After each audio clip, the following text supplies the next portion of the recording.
Morning, beloveds. My neighbors are having yard work done, so let's hope it's not too loud. I was trying to wait them out, but if I wait too much longer, I'm not going to have time to do this. I don't know if she's going to let me do this,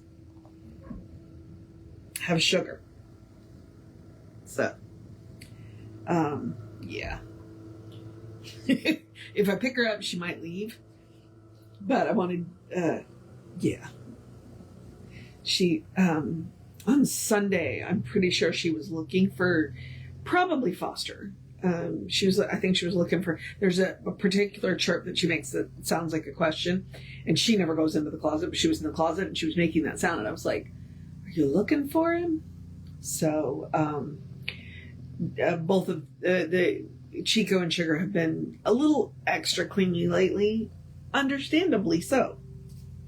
So, all right, we are doing the Voice Celestial. No, we finished the Voice Celestial. We're reading Living the Science of Mind essays.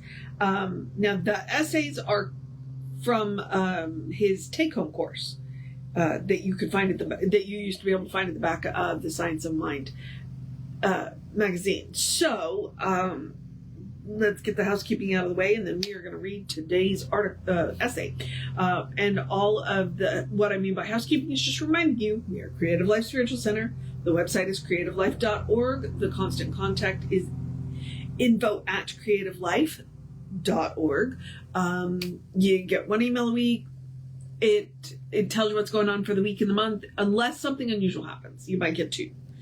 It's a real person doing it. He doesn't have time for more than that. So, yeah. And the hot links are hot, and it is a blind CC, so nobody will get your email. Okay. We don't monetize the social medias.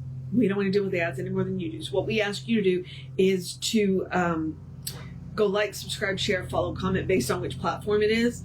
It bumps us in the algorithms, and we'd appreciate it. Okay, and we are Creative Life Spiritual Center or Creative Life Spark, and I am the running Ryan on the social medias that I am on. That is pretty much it, I think. She laid back down. Oop. And then I dropped my glasses, so okay. Let's see how she feels about the lamp. Yep, I hear you, baby girl. Okay. The title is yesterday it was What is Religion? And today the title is What is Spirituality? So I guess he's comparing and contrasting. One of the interesting things about when they put this together, they put them together by subject matter, not by how they appeared in the lessons. So, I think that is a good thing. All right, love. I have to get around the cat now. Okay. Oh, sorry.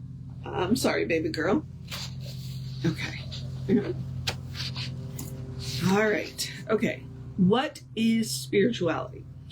We hear a great deal about certain people being spiritual, and there is nothing wrong with this, provided it does not become a maudlin attitude. Spirituality is rather an elusive thing. I cannot think of a better illustration to use than to compare it with the idea of beauty, which a great artist must entertain if they are to create a worthwhile object of art. We do not say that such a one has great beauty, but that they have great appreciation for beauty. We know that the artist feels beauty, senses its presence, and to a degree communes with it, in drawing it into their own soul that they may outbreathe it through their performance. Perfect technique alone does not result in great art. We speak of the soul of an artist, that subtle and indefinable something that is the essence of all art. This is a definite feeling, a communion with the invincible harmony, the supreme being, the mind and heart of God, or the creative essence.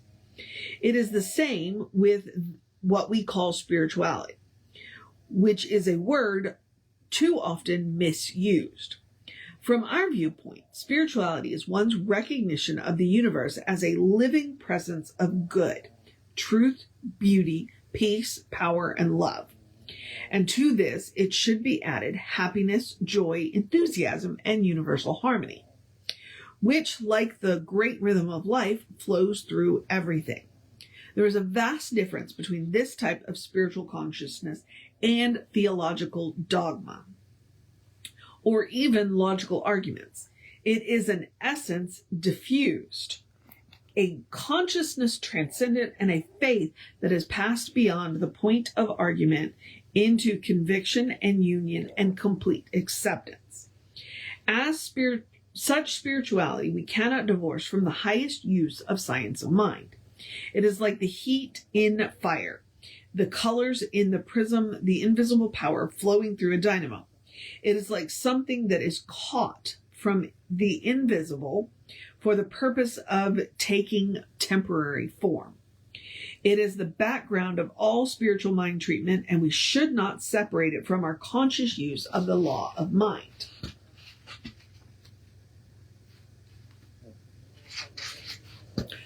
This one's short. Spirituality is a constant, consistent attempt to feel the presence of God in everything and in everyone. Such an attitude need not be put into words, because words cannot express such a feeling. But out of the feeling, words will flow, and when they do, they will always be correct. Spirituality cannot be taught, but it can be felt. It can be practiced. It can be embodied. Each in their own consciousness must experience it in their own way, and their way will always be best for them. Indeed, it will be the only way they could do it, because in the secret precinct of the mind, which is alone with God, nothing else can enter. Listening daily to that which can only be felt, daily sensing and communing with that which is too intangible to put into words, one finds an essence flowing through one's thoughts, which can be neither analyzed nor described. Do not wonder whether or not you are spiritual, rather accept the fact that you must be. In a sense, you had nothing to do with it. This is your nature. You are rooted in the supreme mind, in the everlasting spirit, in the perfect presence. Spirituality is the consciousness that comes through communing with God. For treatment is a definite act, however spiritual, must still take a definite form. One should not study to be spiritual as much as one should contemplate in order to imbibe this essence of spirit, to speak with its center. In this, as in everything else, practice will perfect your method, and consciousness will make your method effective. And that's it. That's all he has to say about spirituality, which is not true, because his entire movement is based on spirituality. So I stand by my my yesterday comment that religion is based on somebody else's experience, and spirituality is based on your own experience. Because that's what he said right there. You know, when you go into that secret place of the Most High within you, there's nothing but you and God. So spirituality can't involve anybody else. And I kind of agree with him. It can't be taught, because it's what you are. It is what you are. You are spirit. So when you go to commune with God, you are being spiritual. When you are leaning into somebody else's experience, then that's religion. And religion is community. Okay. And that's one of the important things to remember, that religion is community and spirituality is individuality, because with spirituality, it is just you and God. So somebody can tell you they're spiritual, but it doesn't mean anything, somebody can tell you that they have an active spiritual life. Great. That means they spend a lot of time talking to God. That's a good thing, but it's not something that they can show you, because it's between them and God. Whereas, like I said, religion is community.